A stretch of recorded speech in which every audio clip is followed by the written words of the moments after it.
Hey, Steelers Nation, it's Joe Rocky. And in this episode, I'm going to break down why Broderick Jones should not be the opening day starter for the Pittsburgh Steelers. And I'm going to draw this comparison to Broderick Jones to something that's a completely accurate analysis that is comparable to him. And that was Alex Leatherwood. Both were elite program players, both coming off of national titles, both being low floor, high potential guys being thrown in the left tackle. And Leatherwood ultimately went to the Raiders. And when he started at the beginning of the year, he came to Pittsburgh in early September.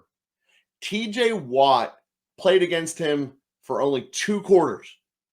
And by halftime, Alex Leatherwood was a guard and never played tackle again for the Raiders. TJ Watt had destroyed his soul and shown that he was not a capable player, and all of that upside potential died at the 50-yard line at Heinz Field as TJ Watt just went crazy.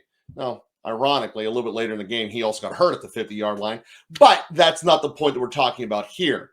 The reason I'm saying Broderick Jones should not be the opening day starter is actually a release from Pro Football Focus. They just released their best edge rushers for the upcoming season.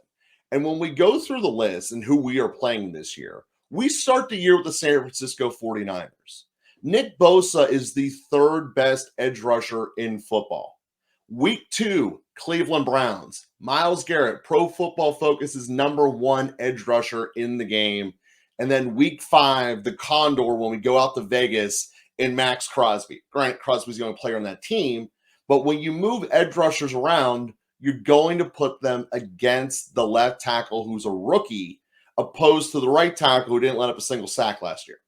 So do we want to start Broderick Jones in a situation where it's like he's got to play the best and brightest ever in terms of the edge rushers entering this season? So I'd say that's a completely horrendous idea, because with the exception of when we play Cleveland the second time, there's no one else even in the realm of first or second tier edge rushers that we're going to have to deal with. So I look at this as a very straightforward discussion. Broderick Jones is going to come out of training camp with an immense amount of confidence, because every single one of Tomlin's high rookie picks always do. It's part of what he does. He's very good at developing that. So why would we have him come out and then be the starter, let Bosa cause 2.5 sacks, let Watt cause 2.5 sacks, and then let Crosby cause 2.5 sacks? Now he's 5 to 9 sacks in. The offense is a mess because Pickett's getting destroyed, and his confidence is crushed. Whereas option 2, let Dan Moore do it. Dan Moore has gone up against Myles Garrett and has made it work. And the upside to this is if Dan Moore fails, no one cares, because we already know he's getting replaced. Yes, it'll be bad for Kenny. It'll be bad for the running game and all that stuff.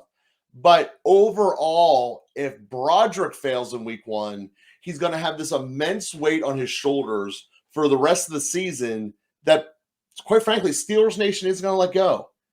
Dan Moore only let up 7 sacks last year, whole year. Broderick Jones could potentially do that in 3 games. Of course, Dan Moore could also potentially do that in those first 3 games. And reason I'm bringing this up is we don't want to kill the confidence. This whole season is about competition and developing growth. That's true. But there's also no reason to put the guy out there when you don't have to. The difference between the Steelers now and the Raiders then is the Raiders didn't have a choice. They had to play Alex Leatherwood, and it didn't work at all. They crushed him. Granted, you can argue Leatherwood wasn't a reach, which he was, and Broderick Jones wasn't, but they both were high ceiling, low floor guys. And when you're talking about a risk like that, it's something that's scary. So I personally am much rather saying, hey, let Dan Moore deal with it. Maybe Dan Moore shows he's something. He survives these 3. The whole NFL knows, like, hey, you're going to get pulled anyway, and he becomes a vital asset that we end up moving in next offseason. It's a great showcase piece for that, by the way, too. You actually can get the best of all worlds. Dan Moore produces well until the bye week, which he will certainly look good against Baltimore. There's no edge rusher there.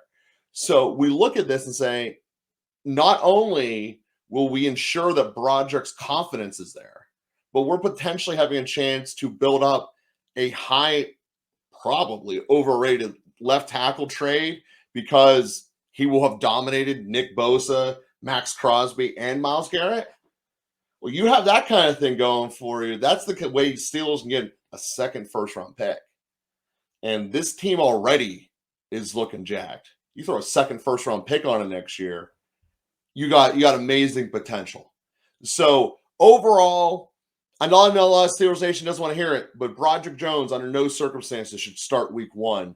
And that's just the way that it is. If you haven't already, click like and subscribe, and we'll be with you here tomorrow.